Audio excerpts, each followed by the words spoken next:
That's good.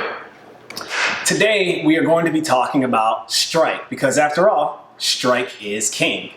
The difference that separates an amateur player from a good player or a better player, as we would like to call it, is one simple thing. It's the ability for you to consistently find that sweet spot in the center of the face and put that ball on it. If you can control sweet spot and you can control contact and low point, you can control distance. If you can control distance, then you can obviously find your target. Why does nobody talk about practicing strike? Or do they? Let's do it right meow.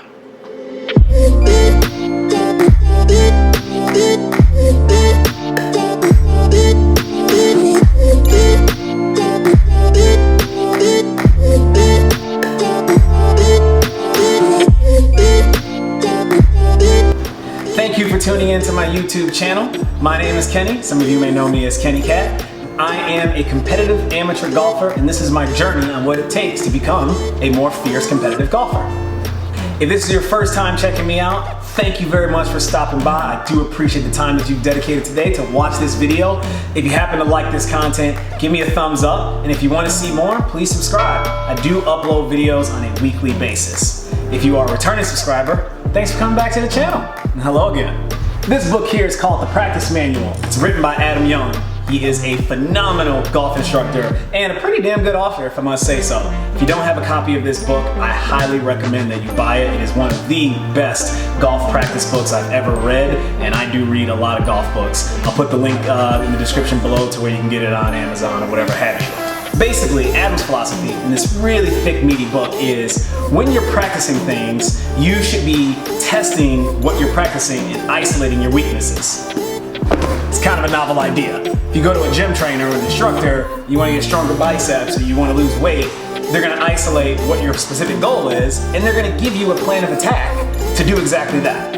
I'm going to be building my practice plan using his methodology. We're going to go to the range, and I'm going to show you exactly what he talks about in this book and how we can isolate the things that I need to work on, and I'm going to build a practice plan based around the things that I don't do well. So let's head over to the golf range, and I'll show you exactly what he talks in the bottom of the book and how I'm going to practice that.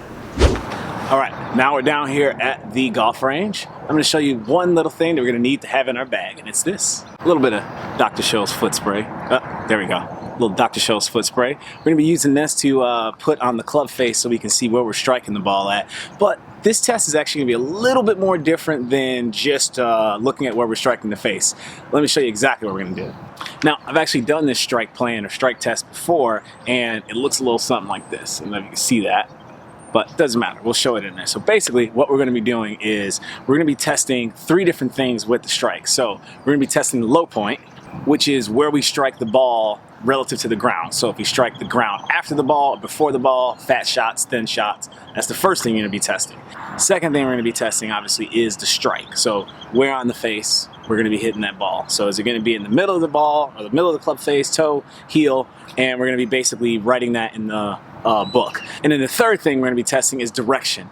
Now, the sun is facing literally exactly where I'm aiming, so I'm not sure if I'm going to be able to see direction. I'll probably have to look at it on the video or kind of just get a feel for where the balls are landing. But ultimately, that doesn't really matter. I can figure that out if need be. So don't practice on ranges that are going to be into direct sunlight at 6 o'clock in the morning. That would be the answer for that one. All right, so the first thing with the thing we're testing is low point. So if we catch it thin, we're going to write a T in that box. If we catch it fat, we're going to write a fat in that box. If we get it within the range, we're going to write a check mark in that box. For strike, we're going to write H for heel, T for toe, and then obviously a check mark if we catch it in the center of the club face. And then direction is going to change based off of the clubs. I'm going to use a wedge, a scoring iron, and a long iron for this test. I don't know if I have enough balls for driver, so 2, 4, 6, 8. I need 80 balls. We'll see if we're going to fit driver into this video, but we'll get into that later on if we happen to do it. And then for each club, we're going to change the dispersion direction. So I want to make sure that my balls are finishing in a predefined area. I think with the wedge, I'll probably choose a target that's going to be around 20 yards wide. With the scoring club, I'm going to use a 7 or an 8. I probably want a scoring range that's around 30 to 40 yards wide. And then I'm going to use a 5 iron for my long iron. So I want that to probably be somewhere between 40 to 50 yards wide. But one of the things you want to do is make sure that you give yourself a window before you set the parameters, or give yourself a window before you start doing the testing. So for striking the ground, I'm going to say if I get the ball within 1 inch, it's about that much of the ball, either before the ball, that's going to be considered a pass.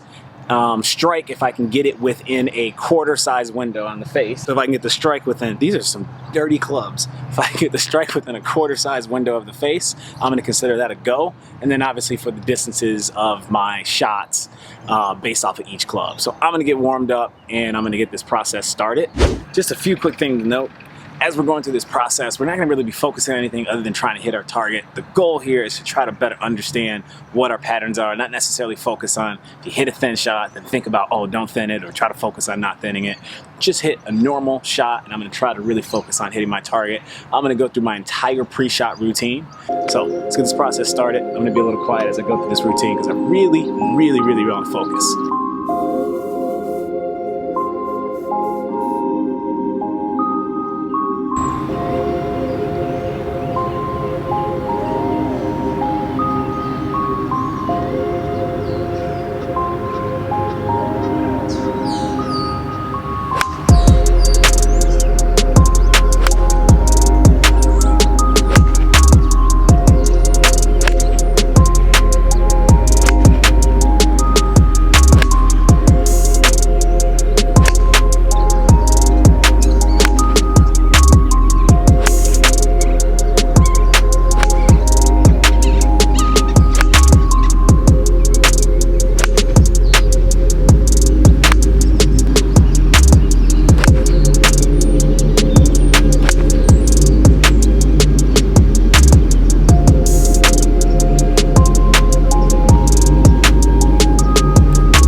Same everything, 8 iron, same process, 15 balls, little can of spray, go through everything.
That was better. The face, wasn't it? Face was better. Yeah, look at that center. Yeah, it was. The strike was fine. The face was better. Yeah. But now when I manipulate that face to change that delivery, now I'm pushing it out because I'm not closing it. So you'll figure it out. That's what I'm saying. I gotta go through it. Yeah. Gotta play with it. And we are back. Don't mind the change of clothes. I'm having to film this outro on another day, so I'm in my jammies in the morning editing this video before it goes live. That was so much fun. I really enjoy doing tests like that, and I really love Adam Young's book. Let me grab my notebook because I want to just take a quick look at the percentages of how everything broke down and then tell you what that data showed me and then what I'm going to be doing next. I actually know what I already did because I'm filming this part much later than the video you just watched. So I will make another video that talks about the fixes that Kurt and I worked on. You heard him a little bit in the back of the video at the end. Low point comes first because if you can't get low point correct, there's no point worrying about strike or direction. And then strike is next because if you can't get strike correct, then you probably shouldn't really be worrying about direction, and direction is last. So overall, I had a couple of fats in there. Low point, very good.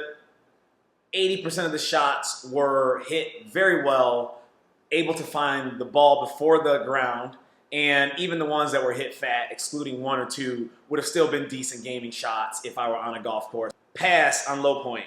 Strike. Now, that is something that I was struggling with the entire day.